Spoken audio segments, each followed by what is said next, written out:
the protagonist is a brave warrior of the Empire. Due to his passion for teasing monsters, he often provokes them during missions. He draws his sword and executes a few basic moves to deal with these creatures. Unfortunately, he slips and falls into a pit. When he wakes up, he hears someone calling him. As he opens his eyes, he sees a beautiful woman with golden hair in front of him. Suddenly, she kisses his forehead, leaving him extremely surprised. Could it be that his romantic luck has finally arrived? If the beautiful woman takes the initiative, it would be impolite not to reciprocate. However, just as the protagonist is about to respond, he realizes that he has been transformed into a child with tiny hands. How could he do anything in this state? Then he hears the gentle voice of the woman, "Aaron, my dear, you must be hungry now, aren't you?" Now, the protagonist realizes that he has reincarnated as a child named Aaron, and the woman in front of him is his mother. In fact, Aaron is quite familiar with this situation because he has undergone many reincarnations in his past life. Therefore, this is quite normal for him. At this moment, Aaron calms down and takes a closer look around. He notices that the mansion is decorated in a style reminiscent of the medieval era in the West. Aaron feels a bit disappointed because in his previous life, he was accustomed to living in a world filled with modern conveniences and sophistication. Especially with high-tech bathrooms equipped with bidets. In contrast, the medieval era lacks such amenities, with only a chamber pot available in the room. Aside from his mother, Aaron also notices a cute maid nearby. Upon further observation, he concludes that he must be living in a noble medieval family estate in Europe. Although there is no bidet, at least Aaron's current status is still that of the eldest son of a noble family. Seeing the affectionate eyes of the girl carrying him, Aaron knows that she is a mother with boundless love for her child. Due to experiencing many reincarnations, Aaron has encountered various types of mothers. Oh, how he has encountered all sorts of mothers in a small instance. Aaron was abandoned by his biological mother right after birth, and in another instance, he was treated as a tool for earning money, forced to work tirelessly every day. In this moment, Aaron suddenly hears the maid referring to his mother as Lady Lavanna and calling him Your Highness. It turns out, not long ago, Aaron's mother was merely a servant girl. Upon hearing this, Aaron understands his status as a prince, but with a commoner mother, according to the laws of the aristocratic society. In feudal dynasties, princes with low birth status would have no inheritance rights. Seeing his mother's troubled expression, Aaron extends his small hand to wipe away the tears on her face. This act greatly comforts Lady Lavanna. Aaron, who doesn't care much about inheriting the Golden Throne because in his 101 lifetimes of reincarnation, this is a place where he can live quite well. At least the status of a prince, even without real power, ensures a worry-free life. While every day in the palace might feel like waiting for death, it's still the royal way of life. This reminds Aaron of the historical dramas he watched before, where a prince without any outstanding qualities would likely end up receiving his meals in a lunchbox from the beginning episodes. Without inheritance rights, he would be no different from a useless entity. No one supports, no power in hand, there will be nothing to defend oneself and those around. 3 months later, Aaron had completely accustomed to his new body. He began to cultivate based on the experiences accumulated from countless past lives. In any world, strength is the ultimate truth. As long as you are the strongest, no one, not even the chief examiner, can come to you. The method to empower Aaron with the strength of this baby body is the chi technique and the training method he created in his 30th reincarnation. It is a divine skill that allows Aaron to simultaneously cultivate chi into essence chi. Moreover, there is the ability to manipulate luck in the form of a child whose teeth have not yet grown. Something a normal person would never be able to perceive. This is an extremely powerful secret technique, akin to hacking. Starting from his current position, Aaron begins to accelerate his training progress. He can feel the essence chi flooding his body, its heat causing his mind to whirl. Energy has reached its peak. Suddenly, the maid enters, causing Aaron to temporarily halt his training. It seems she intends to change Aaron's diaper, making him break into a sweat. Apparently, at this moment, just a slight touch would dissipate all the energy he had painstakingly accumulated. Fortunately, the maid sees that Aaron doesn't need a diaper change yet and leaves. Living in the opposite house, she interrupts his training. Aaron can only restrain himself for a bit. Now, let's see how explosive he can be. Aaron doesn't know how much longer this tiny body can endure. But he'd rather die than live under someone else's arrangement. He has pushed the chi circulation to its extreme, all for his future comfortable life. Suddenly, a child's scream echoes from the room, making the maid extremely anxious. She immediately returns to check on Aaron. Luckily, at this moment, Aaron has finished his training. There's just a bit of sweat on his forehead. The maid thinks he's too hot and quickly prepares an herbal bath for him, assuring him that he'll feel comfortable afterward. When the maid leaves, Aaron immediately jumps up and appears happy because he has mastered the supreme water shield. After bathing, he feels much cooler and more comfortable, even laughing. Currently, the mana in the air is disturbed by Aaron's chi from his evolved supreme water shield, which means he will still grow stronger just by eating and sleeping. As long as Aaron has enough time to mature, there will be no one to rival him in this world. At that time, he will be the ultimate ruler. He truly looks forward to the days when he can live leisurely like a prince, doing nothing yet, still eating.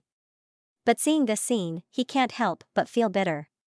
5 months later, thanks to the effect of his advanced chi, Aaron's physique and natural chi have been enhanced. His body develops faster than his peers, and it automatically absorbs more chi every day. Lady Ravenna approaches, lifting Aaron and saying she has a gift for him. Then she pulls out a rattle, making him secretly think how many lifetimes he has lived to still be playing childish games like this.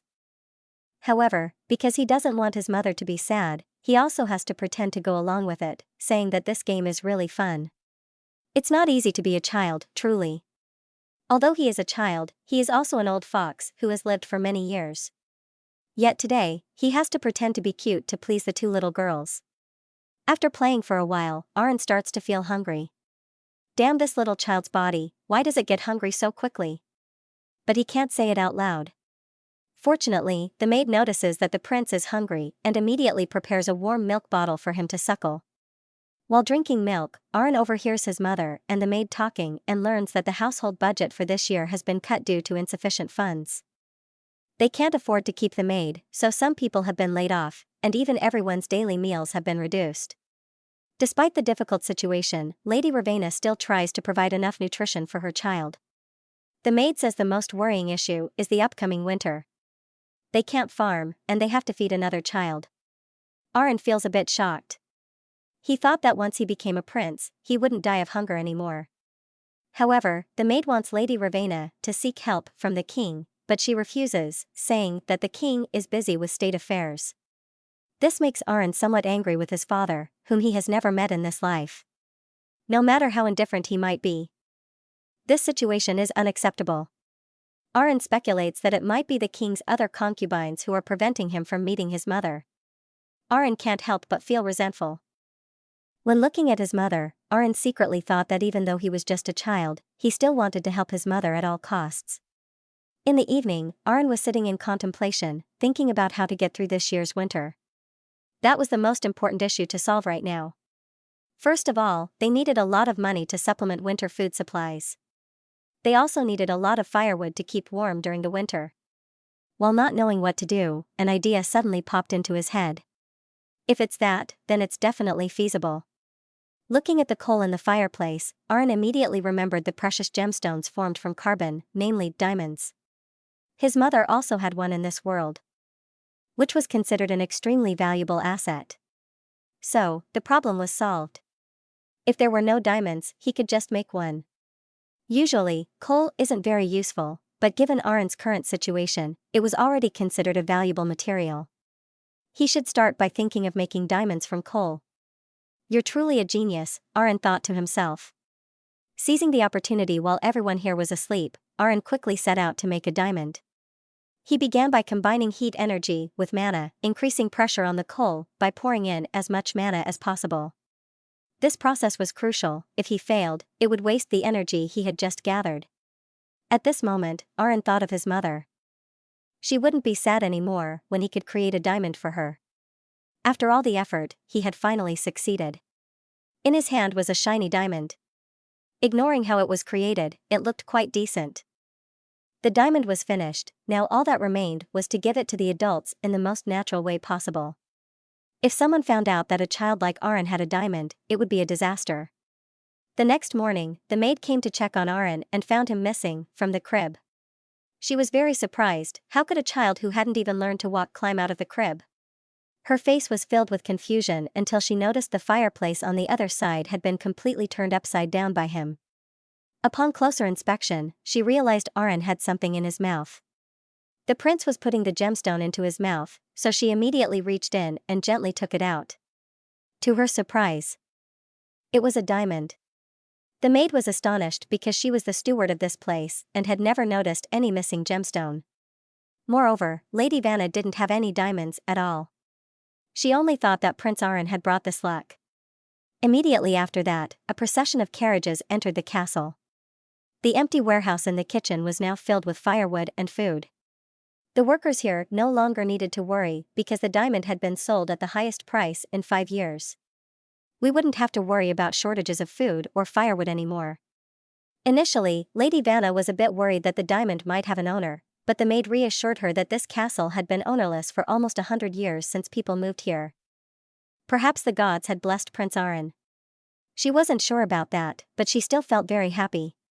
Suddenly, Arin came over and took his mother's hands. "Mom, wait until I grow up. When that day comes, I will definitely take care of you through any difficulties. I will make that national king regret treating us like this." That winter, the fireplace in the castle never stopped burning. Financially, things have stabilized, and a significant change can be seen everywhere. The workers have been rehired, and their conditions have improved. However, for Arin, the biggest change is that his mother is no longer sad. "As I thought, Mom looks the most beautiful when she smiles." That winter was the coldest in history, but warmer than ever before. Our prince has turned one. The lady bought Arin many beautiful clothes and made him change into a new outfit. I don't understand why adults have to lie just because of a child's attire. I was so angry that I wanted to continue this, so I pretended to cry to the lady. She thought her son was sleepy, so she put him in the crib. When the maid talked about it, it turned out that, on Arin's birthday, the castle would host a party where he would be officially declared a member of the royal family. Because of this, Lady Vanna was more excited than usual. At one point, Arin thought about it. At a royal party, nobles and other members of the royal family would surely come. Maybe he would meet the old man he had never seen before. In the blink of an eye, Arin's birthday arrived. Looking around, he realized that his mother had spent a considerable amount of money organizing this party. Classical music echoed, and the ceremonial dresses were splendid. Today, Arin is the main character of this party. While being cuddled in a motorbike taxi and feeling affectionate, he suddenly sensed a few eyes staring at him. However, Arin didn't pay attention and just wanted to see which prince was the one who had never met his wife and newborn son. Taking each observation carefully, as they were royal descendants, they stood out prominently. Unexpectedly, they walked by without acknowledging their own mother, just saying, "Your father seems a bit annoyed." Despite feeling isolated, Lady Lavanna still appeared graceful and gentle. "Truly, she is my mother." However, at this moment, Arin noticed a slight change in her expression. Hearing the noise, he immediately turned his head to see what was happening. It turned out to be the arrival of the king. Just looking at him, Arin felt an immense amount of mana, enough to make the nobles gossip immediately. This guy really couldn't be messed with. Then the king glanced briefly at Arin and his mother and said nothing.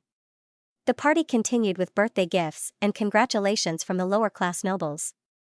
For the higher-class nobles, there was a common attitude of disdain, not bothering to conceal their contempt. "How dare these stuck-up nobles treat my mother like this? Just you wait until I grow up, then I'll deal with each of you, you snobs." Arin was still considering poking through their eardrums with his crying, but if he did, his mother would have a hard time dealing with it, so he let go of his anger towards those noble brats for the sake of his mother. "Whatever you want to say it, but the little prince is too sleepy now, going to bed." While yawning tiredly, suddenly someone's hand pinched his cheek. "Ouch, that hurts." Turns out the culprit was a little blonde girl who seemed to be the daughter of the other noble ladies. "Out of pity for your young age, I'll let you off this time." During the party, the emperor's dignitaries came to congratulate Lady Vanna and the prince, but their attitude wasn't very good. Just like that, the party quickly ended. At that moment, a voice rang out, "Long time no see." It turned out to be the queen bringing her son over to greet and show off her son's excellent role as the heir. Arin stood aside disdainfully as the queen praised her darling son. "How disgusting, just as you guessed." The queen was on a different level compared to those nobles, always praising Aran, saying he looked so much like his mother, so adorable. But this prince didn't fall for it. His tone and expression were friendly, but was it really true? It's hard to say. If she truly cared even the slightest about him and his mother, the finances of their castles wouldn't be so bad. There were no guards on duty. They even had to do tasks unrelated to their expertise, and other servants had to use their spare fabric to make clothes for them. At this time, the king appeared and inquired about the situation of the mother and son. "Are you okay after all this time?" Aran's face turned purple with anger. "No subsidies for winter supplies and clothing, are you okay, sir?" The stingy old king always seems to hate whatever he says, doesn't he? "If you weren't my father, the little prince would have already clashed with you." On the other side, the king suddenly noticed he was being played with. He told Lady Vanna to hand the child to him. The king was very surprised when Aran remained calm. Normally, when children saw him, they would burst into tears. "This little one seems quite decent, doesn't he?" he thought. Aran smiled back at the man without softening his heart towards his son's smile. "That's not worthy of being called a father. How will this trick of the little prince play out? Or will it surprise the old king a bit more?" After thinking, Aran took action and signaled the king to put him down on the ground. Seeing this, Lady Lavanna showed concern. "Aran still couldn't walk, Your Majesty, because today is only the little one's first birthday." Just as Lady Lavanna finished speaking, everyone looked at him in horror. Aran began to take steps on his small feet. "Are you impressed yet, old man?" Lady Lavanna and the maid were delighted to see this scene. Tears fell in Aran's heart as he thought, "I will show you that I am completely different from your other children. With so many people around, now is the perfect time to assert myself." Unexpectedly, a sudden change occurred. Aran accidentally overturned the tablecloth, sending all the food and drinks crashing down onto the people below. Too fast for anyone to react. Little did they know, all of this was part of Aran and the king's plan. When the king saw his son burst into loud tears, he immediately picked him up to check if he was hurt anywhere, while Aran pretended to be pitiful, performing as if it were real. Seeing Aran was not injured, everyone breathed a sigh of relief. However, because his clothes were dirty, he needed to change into new ones. Just then, the king suddenly changed his expression. When he was taking off Aran's shirt, he discovered an old, worn-out shirt inside. It turned out to be an undershirt of a prince. The maid beside him was extremely surprised because it was clear that she had personally dressed Aran in a new undershirt this morning. Seeing this scene, the king became extremely angry, and the people around began to gossip about how the undershirt did not befit the status of a prince. Surely, the child must have led an extremely difficult life. Suddenly, Prince Huang shouted loudly, disrupting the entire room, which immediately became silent, with no one daring to make a sound. Then, he looked at Aran with affection in his eyes. "What have you been through, my son?" Finally, he turned back to the morning when the servant was preparing to change his clothes. He had rubbed his body to increase his body temperature and tore a piece of thin fabric so he could easily tear it with a baby's hand. The dust on the clothes was because he had rubbed the fabric a little. Behind the luxurious clothes lay a harsh reality, as if it were just a facade for the prince's birthday. The king immediately questioned Lady Lavanna. "What's going on? This is not what royal members should wear." While Lady Lavanna was unsure how to explain this, the king said, "We shouldn't ask her about this now." Later, the king called for the chief minister responsible for allocating budgets to the palaces to inquire about the matter. He replied, "The budget has been evenly distributed as you said, Your Majesty." Immediately, the king became angry. "Is this fairness from your household? Quickly provide me with the expenditure details for Aran." This was a good opportunity, although his birthday party had suddenly turned into a trial. But this was a chance to find out what kind of father he had. After the expenditure records were handed to the king, he was extremely furious. He immediately burned the paper, and his expression seemed as if he knew nothing about it. Then the other party suddenly spoke in a low voice.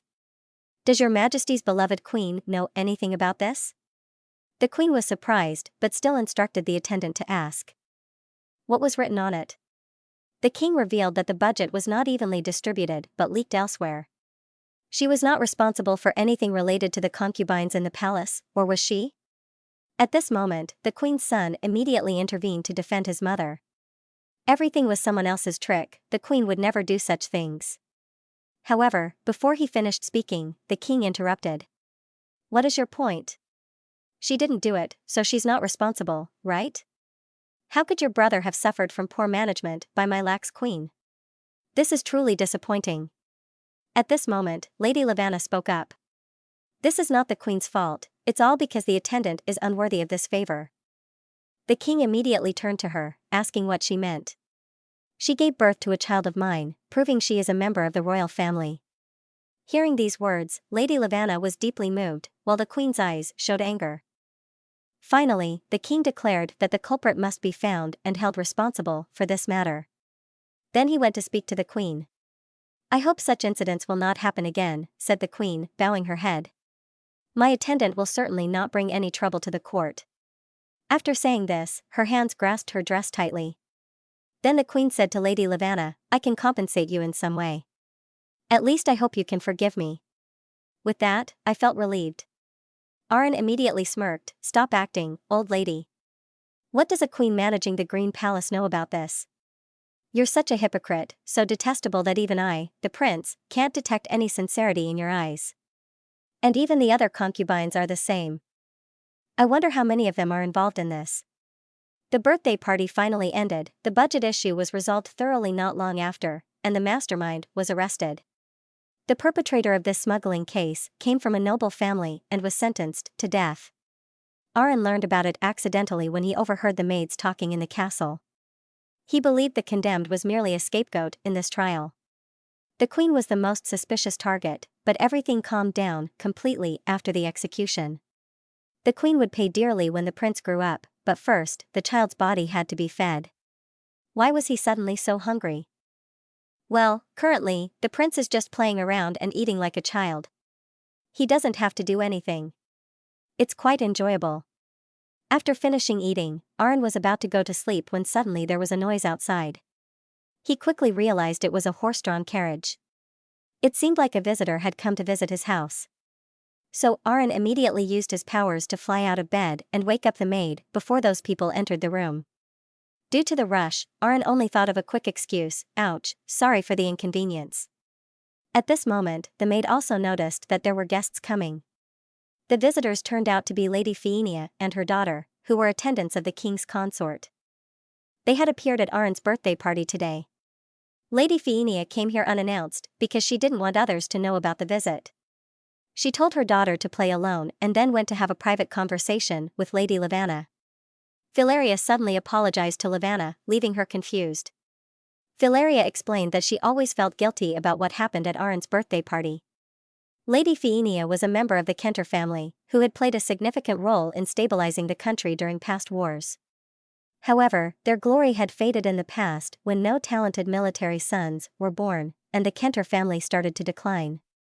There were even rumors that they were facing financial difficulties to maintain the family. Phienia had no choice but to cooperate with the queen to pressure Lady Lavanna. Feeling guilty, Philaria returned the embezzled money and asked Lavanna to direct her hatred solely towards herself. She just wants to protect her daughter from trouble in the palace. Lady Lavanna is a compassionate person.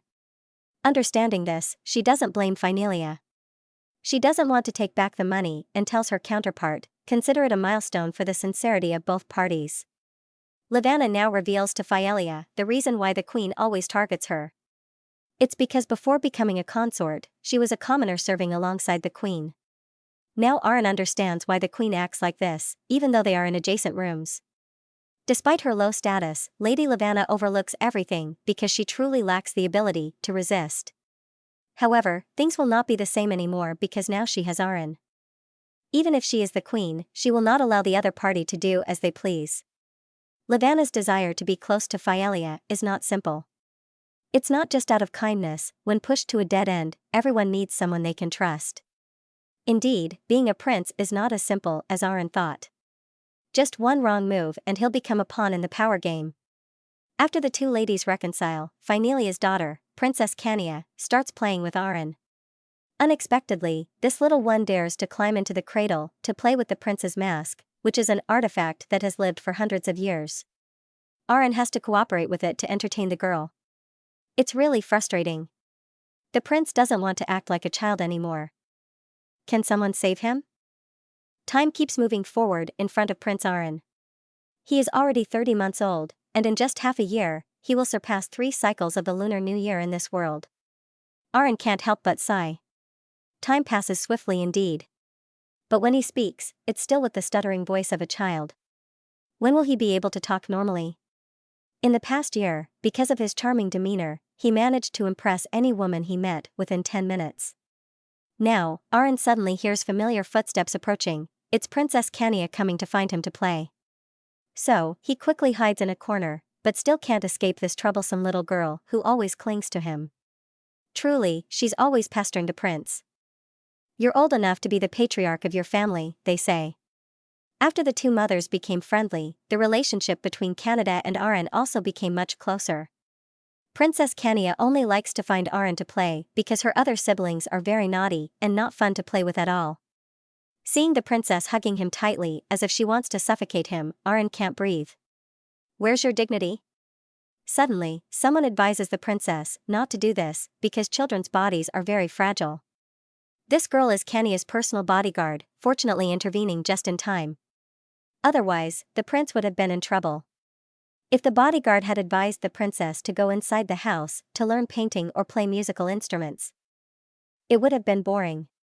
After looking around for a while, Kania picks up a branch from the ground and says she wants to learn martial arts. When she was in the palace, she saw her brothers practicing swords. Arin evaluates this little girl and thinks she's quite good. When she swings the sword, her center of gravity doesn't shift too much, indicating good balance. Although the movements were still a bit clumsy, Arin's talent wasn't that bad. However, the female bodyguard said that Princess Kania couldn't learn swordsmanship like the princes. Women in the palace were supposed to learn painting and calligraphy. But before she finished speaking, Kania had already stolen her sword to play with. I don't care, I must learn swordsmanship, thought Arin as he watched this scene unfold. He began to feel somewhat fond of his older sister. Despite bothering him all day, her determination and intelligence could be nurturing. Time passed, and now our prince is 5 years old. He watches everyone riding horses galloping across the grassy fields, while he rides a wooden horse.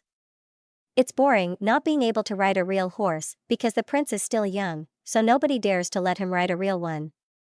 It's a rule that whoever violates it will be executed, as it's their responsibility to protect the prince's life in the feudal court. It's tough. Where can one find a salary in the feudal court?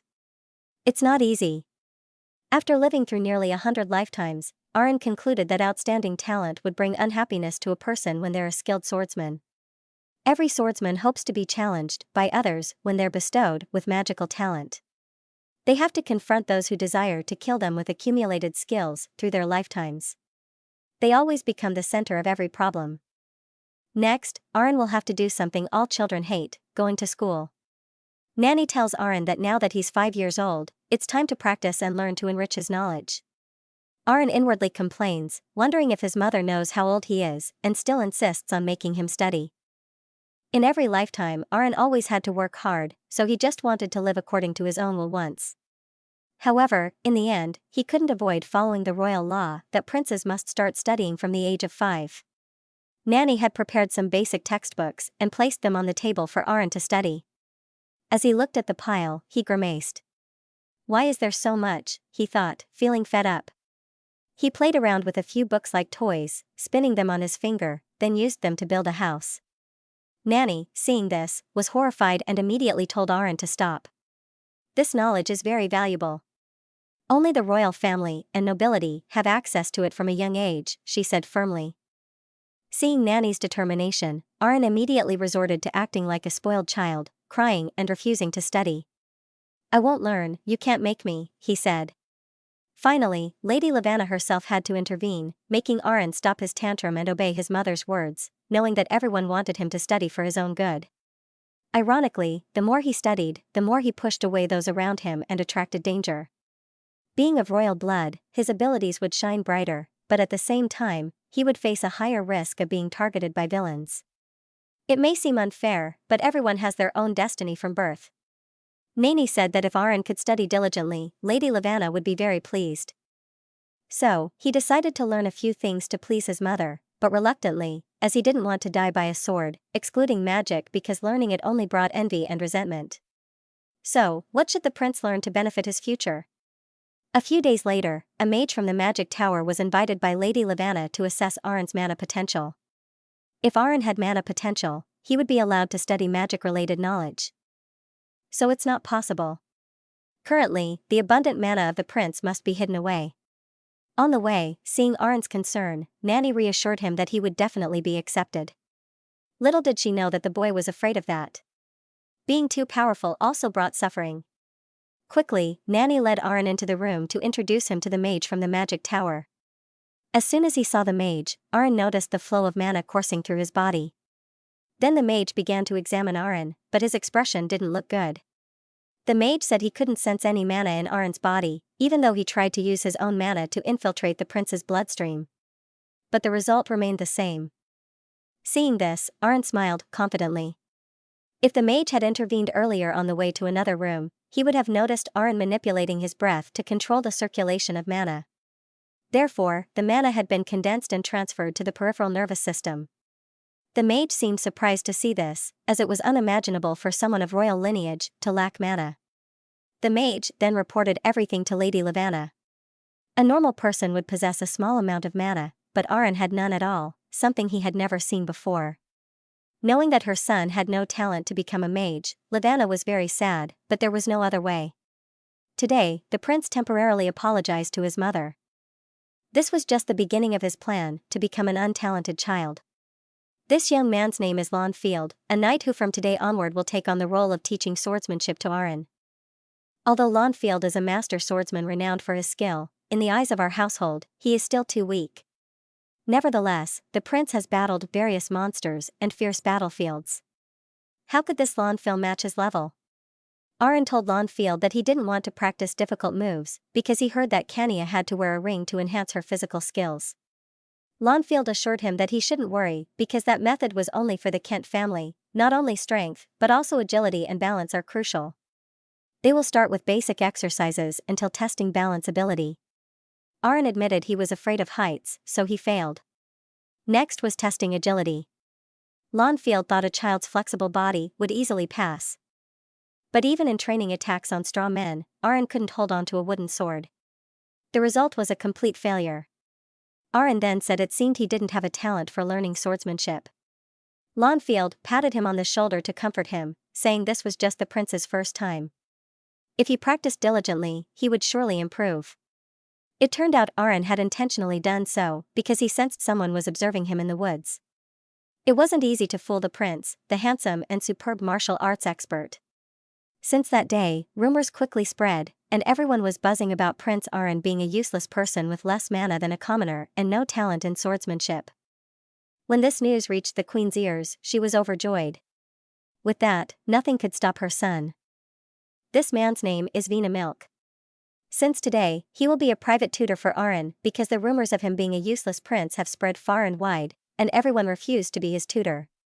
Gammy immediately placed a stack of books on the table. These were books of the common language of the kingdom. Normally, it would only take a day to learn basic grammar, but Gammy cunningly said it usually takes him a day or two, and if not, it's okay. What kind of attitude is that? Is this guy looking down on the prince? But then again, he's pretending to be a waste, so he can't say anything. In fact, Aron has been proficient since very early on thanks to his past lives. He had no trouble learning to read and learning languages. Whenever everyone in the castle was asleep, he quietly perused countless documents about this world. You can't let one of those lives go to waste. Today in the lesson, Aron told Gammy that he was fluent in the language on the continent, making the teacher think he was bluffing because the language of the kingdom is extremely complex. No matter how talented you are, to read a simple book at the age of 12, a child who has been taught characters at the age of 5 would take at least 2 days. Unexpectedly, Aron could read fluently, leaving Milk stunned. The teacher was overjoyed when the student succeeded. At this point, he knew Aron was a genius. In no time, Prince Aron completed learning the language in just 2 days, spreading his fame across the East. His reputation was known not only for mastering the language, but also for solving basic mathematics problems. The reason this rumor was leaked is because Gaming got drunk and blabbered in the tavern, claiming that he was the one who discovered Prince Aron's natural talent. Eventually, this news also reached the ears of the king. The king believed that forcing Aron to learn things he didn't like, such as swordsmanship and magic, was truly difficult for him.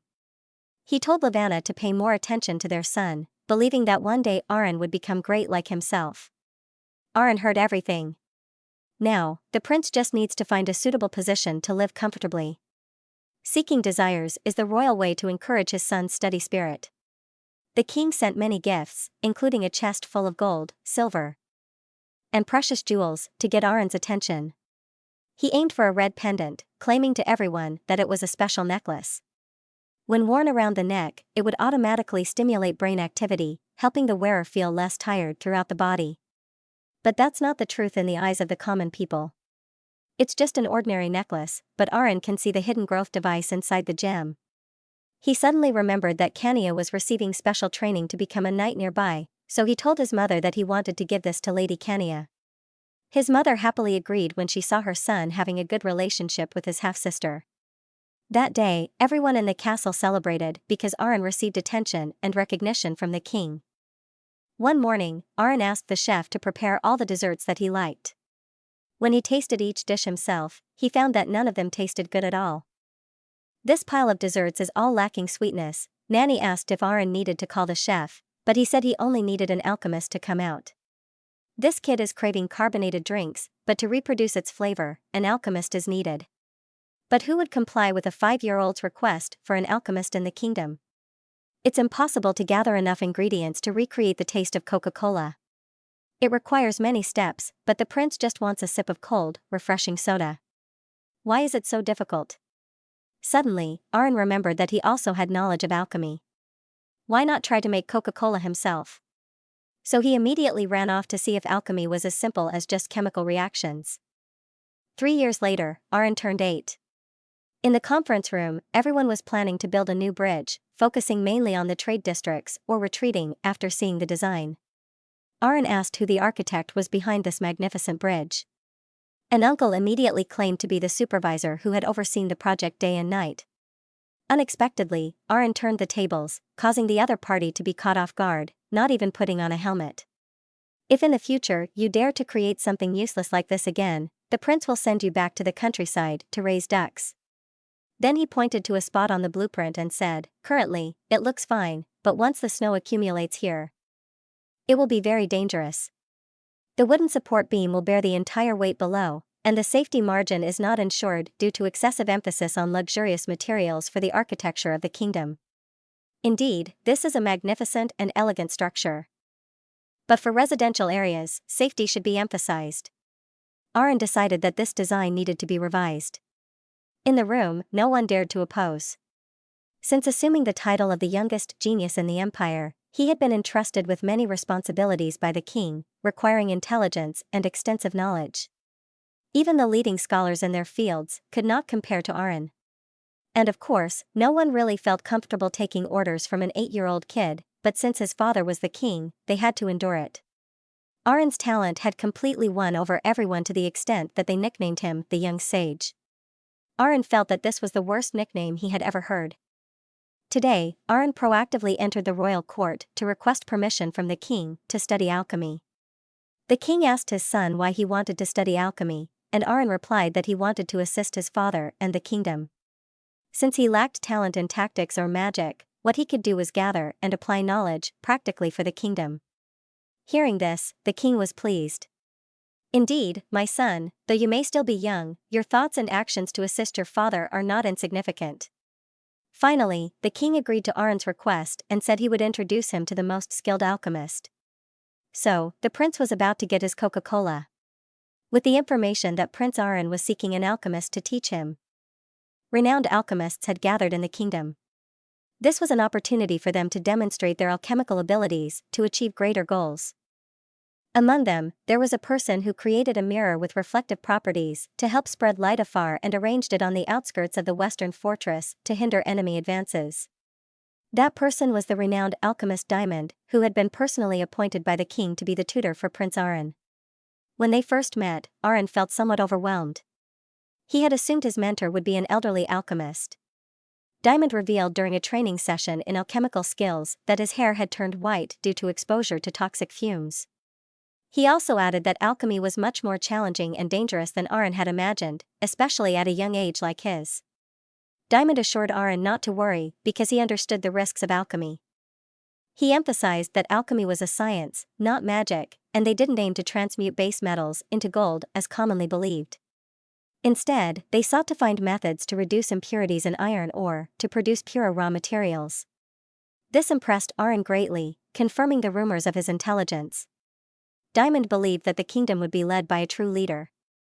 Diamond then kneeled down and vowed to teach the prince with all the knowledge he had acquired. Several days had passed since their first lesson. Aaron's profound knowledge surprised Diamond, who thought that Aaron had previously studied alchemy. Aaron clarified that he had only briefly read books, which greatly impressed his tutor. It was indeed evident that the young genius had grasped the extraction methods of various materials beyond metals and chemicals, which aligned with the information he had acquired in his previous life. The next day, King Fuang suddenly received a letter from Aaron in the trade script. He wanted to add 4 more alchemists. Seeing this, the king immediately ordered the formation of a group of renowned alchemists from the kingdom's nobles. The Grand Duke couldn't understand why Aaron did this. The national treasury was seriously affected, a matter of great concern at present, and many people were wondering why.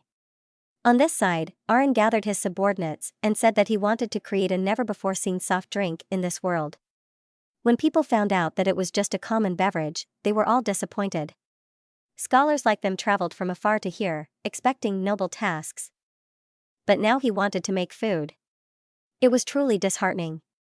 Afterward, Aaron assured everyone not to worry. He promised to compensate for the disruption of their work, and of course, failure was out of the question for him. A few days later, carbonated water suddenly appeared from all over the continent, brought to the capital. But for some reason, they were all defective, so Aaron decided to make artificial carbonated water. Then he began to assign tasks to each person based on the basic instructions he gave them to explore a bit. It was simple enough, but the renowned alchemists, deeply rooted in the empire, couldn't help but sweat profusely. So, within a few days at noon, Aaron had artificial carbonated water. He didn't think they would achieve it so quickly. Exploring theories and conducting experiments like this was the pleasure of alchemy. Aaron declared that this drink would bring vitality to the kingdom. The explosion of the soft drink would pave the way for the country's future. People in the room expressed doubt that this drink would truly become famous. While carbonated drinks are stimulating, their taste is difficult to consume. Aaron explained that, of course, it's not meant to be consumed as is, people have to mix it with fruit juice or alcohol to make it taste good. The initial goal was to mimic cola, but that failed because they couldn't find cola trees. So, fruit soda was born. First, Aaron tried a sour-sweet lemon flavor. This flavor amazed the alchemists who tasted it, they never expected it to be so delicious. From then on, Aaron's fruit soda was born. Its fame spread throughout the kingdom. In the old world, soda was just a common soft drink that anyone could buy. But here, it became a luxury item among the nobility, on par with expensive items, and contributed significantly to the kingdom's economy. When the nobles learned of this news, they regretted not befriending Prince Aaron earlier, knowing his talents. 2 years later, Aaron was 10 years old, while Princess Kania was 16. Her swordsmanship was improving, mastering all the basic skills. Aaron evaluated her to be even better than many boys his age. Since Aaron started producing carbonated drinks, the kingdom's economy had stabilized. Aaron's mother's real name is Lavanna Anders. The Anders family is a noble family that has fallen on hard times. They only own a small and cramped piece of land and struggle to get by like common folk. After learning about his mother's situation, Aaron delegated full authority for distributing soda to the Anders family. When carbonated drinks became a hot trend, the Anders family quickly became wealthy in a short period. Even Princess Kania felt envious of her younger brother because he was so talented. This was the son of a legendary family, so why was Aaron planning to invite Kania to eat cinnamon rolls and drink carbonated drinks when suddenly his older sister demanded that he stay to spar to earn more money? For what purpose when we don't have the ability to protect him while practicing swordsmanship? Aaron could sense Kania's dreams and aspirations of wanting to nurture a child to become a master swordsman. That dream must have transformed a fragile girl into someone so passionate, At noon, the king summoned Aron to the palace for a meal. While he was eating cake, the king suddenly asked if he had considered taking on a position in the government yet. The young boy was taken aback. The old king continued, I know it's still a bit early, but now, if you were to take on a government position, no one would oppose it. But Aron refused to joke around. I just want to enjoy life and indulge, sorry, sir, he said. I don't know what made my father think so highly of me, but I still prefer studying science and alchemy. At this point, the crown prince wasn't even in the government, yet he wanted himself to be in there already. So why was the queen mother still not taking any action? It's because the prince always knew where the limits lay. Being loved by the king is different from being entrusted with a position in the government. I will be opposed, envied, and a power struggle will erupt. Nature is not the only place with jungle laws. Sitting on the throne is synonymous with having power like a great eagle. If you are weak, you will not survive, even if you have gone through thousands of lifetimes. Anyway, it doesn't matter much because the crown prince is not easily defeated. The next day, Aron rode out on horseback for leisure. This was the first time he had ventured so far from the castle. He felt the early morning sun rays and the cool breeze brushing against his skin. The sensation of freedom was truly wonderful. After days of hard work, he finally got to relax a bit. This time, Princess Khania also followed, accompanied by a group of knights escorting them. It was just a stroll, yet there were many skilled individuals accompanying them. Protecting them was an old man, truly a fortunate king. While riding, Aron suddenly sensed something, so he stopped. In front, within the forest, there were signs of magic. He warned Khania that there might be monsters inside. When asked how he knew, he said his sixth sense was strong. Despite his warning, Khania still rode ahead alone. At this point, the newly formed escort team explained to Aron that this forest was actually the training ground of the princess. It turned out Khania also wanted to take advantage of this opportunity to train her younger brother. Aron joked, "You're hiding your skills, aren't you?" Continuing on, they immediately encountered a confrontation with 20 outlaws in the forest. Khania showed no fear, immediately drawing her sword and performing a few basic moves for the group. Impressed, Aron's grandparents evaluated her skills, noting not only her proficiency in swordsmanship but also her calmness and admirable courage, traits that exuded from her. This was enough to impress everyone.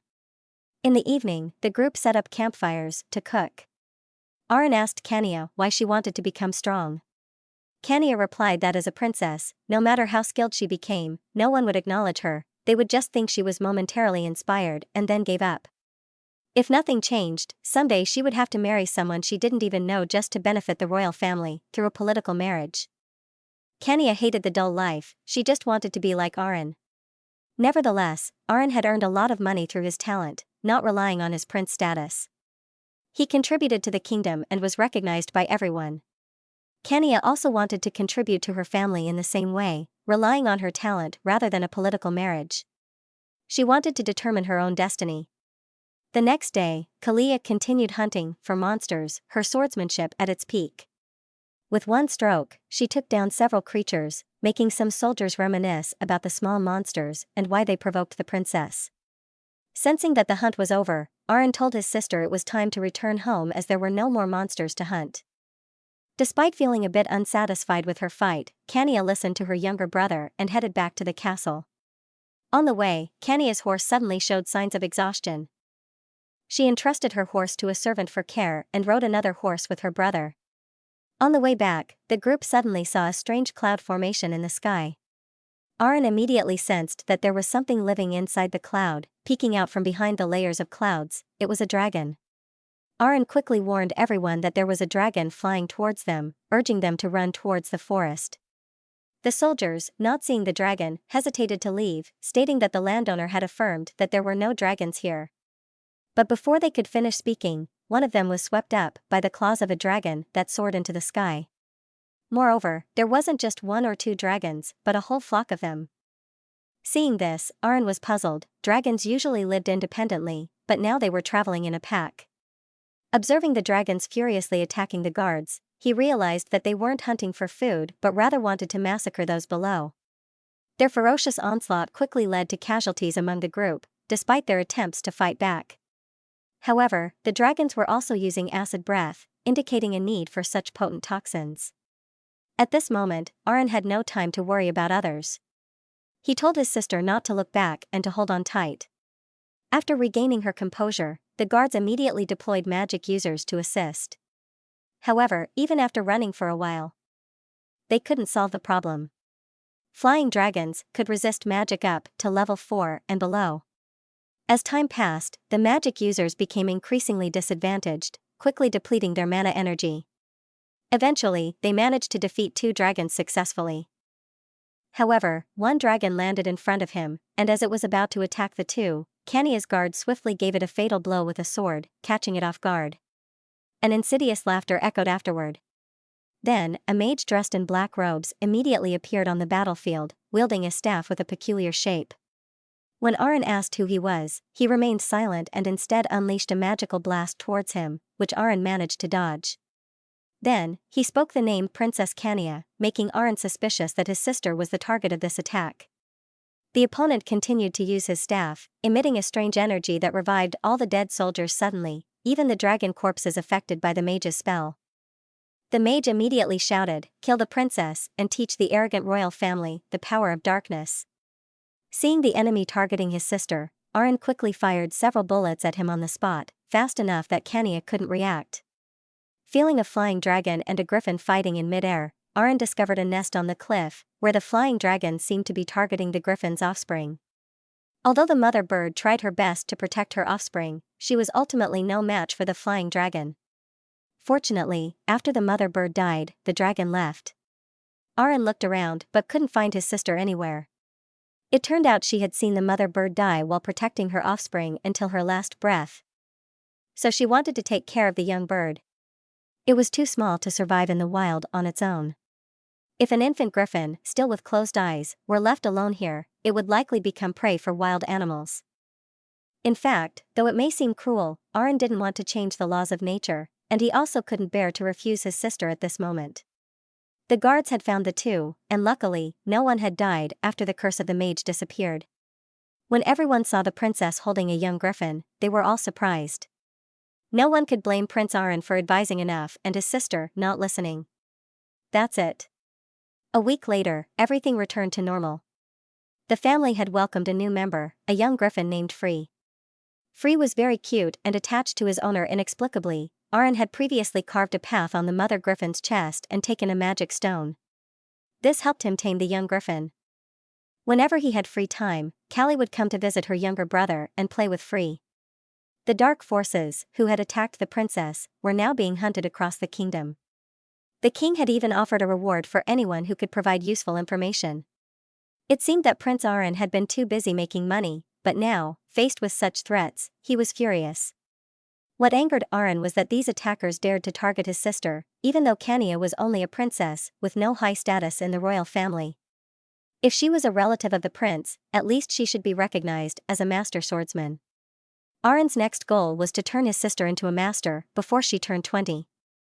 Over time, Arin secretly transferred some of his mana to Kania so she could use a type of power called aura. The most important thing when using aura was the brain. So every time Kania visited Fairy, she would practice sword fighting and aura with Arin. As expected, she had become proficient in using aura at lightning speed. However, there was an unforeseen side effect because fly or exposure to a huge source of power could have unpredictable consequences. The side effect of training aura was to temporarily enlarge it like this. Now it's even bigger than its owner, Prince Arin. How sad. While the 2 sisters were talking, the maid suddenly announced that the king was coming. At this time, Arin heard that he was busy handling renovation matters in the north and had come here. Surely there was something. It turns out the king knew about his son diligently practicing swordsmanship, so he sent soldiers to bring a gift for him. It was a uniquely crafted sword specifically for Arin. Holding it up, it was indeed a good sword, but this time Arin was determined to become a carefree prince, living comfortably and waiting for death, so he couldn't reveal his true power. So Arin started to perform with the sword. This sword was too heavy, he thought to himself. He believed he was already excellent in many aspects. If he became proficient in swordsmanship again, it would be troublesome because he might easily get involved in the struggle for the throne. As a prince, he didn't need to do anything and still had food to eat, right? Aron thanked the king for giving him such a priceless gift, but he was just starting to practice swordsmanship, so he thought this sword would be more suitable for his sister Kania. At this point, Kania was progressing at an extraordinary pace and was already proficient in using aura. Currently, she was considered one of the outstanding individuals in the kingdom. With this speed, the issue of Kania becoming an aura expert was only a matter of time. There were only 30 people in this kingdom who could do it. The king said that would be fine, but he had one condition: the house must prove itself worthy of that sword. Hold up the sword and let us see how much you have progressed, Kania. Seeing her sister worried, Aron encouraged her to seize the opportunity and show the king that she could defeat him. The prince still harbored resentment from years ago, and the king didn't care about him and his mother. Indeed, after being cheered on by her younger brother, Kania felt more confident. Then, calmly facing the king, Kania's prepared stance was different from the other knights, which surprised him a bit. At this moment, Kania began to unleash her innate strength, combined with her enormous mana reserves, reaching a speed that could hardly be seen with the naked eye. However, faced with the powerful attack of the princess, the king only smiled and easily defended against the sword technique. Then, the king praised Kania, realizing that she had progressed to this level. Such a strong attack, even the knights couldn't exude as much force as this when fighting against him. You're very good, Kania. Then the king asked Aron if he was the one who taught swordsmanship to Kania. Aron said he only taught theory, and according to his observation, the current swordsmanship was not suitable for her. She seemed to have talent in using aura. So, he only gave her some advice. Then, the king asked if he could still teach that method to others. Aron immediately realized that this was the real purpose of the old man coming here, to train a series of secondary knights who were experts in Ova by imparting the method to them. Surely the old man wants to create an unparalleled army that no nation can keep up with, Aron said. This cannot be. If the king expects results like Kania's son, it's because Kania has had potential since childhood. We often played together from a young age, so I've had plenty of time to observe her every move, which has led to her progress today. This inevitably disappointed the king a bit. Honestly, there are still methods that can be found to suit each person, guiding them through several observations. But that's too much to do. What's more important is that the prince doesn't go crazy and spend all day observing those sweaty muscles, which is scary to think about. But to avoid disappointing the old man, Aron said he could still guide members of the royal family. However, other nobles are the potential threat to the Golden Throne. If the secret method is revealed, it will cause a lot of trouble. Naturally, helping potential future enemies grow stronger is not a good idea. The prince is really smart. Then, the king promised Aron to only pass on his secret method to the royal lineage. Thinking about the scene where his training method is passed down from generation to generation within the royal family like a national treasure, Aron couldn't help but laugh uncontrollably. Thanks to Aron's method, a few months later, the king's power had improved significantly. Thinking that Aron was a genius but couldn't train himself due to his weak body, the king decided to do something for his son. The next day, the king publicly recruited knights specifically for Aron. Many people submitted their resumes, and the king personally selected the best individuals, most of whom came from noble families. Aron felt somewhat amused. A few years ago, they had looked down on him, but as his reputation grew, they immediately changed their minds. If there were a few beautiful female knights nearby, it wouldn't be bad either. As for the male knights, they quickly transformed to impress the prince. The interviews began, which were quite different from what Aron had imagined. The female knight candidates were all tall and imposing, exuding a strong military aura. Upon reflection, it made sense. What beautiful and delicate girl would match the strength of a powerful warrior? They had to train relentlessly to become knights. The author of the previous life had deceived all of them. Among the candidates, Aron noticed a few individuals, especially one who stood out more than the others. If they became a knight, they would surely be very safe. No one would dare to provoke them. Some exuded an air of nobility.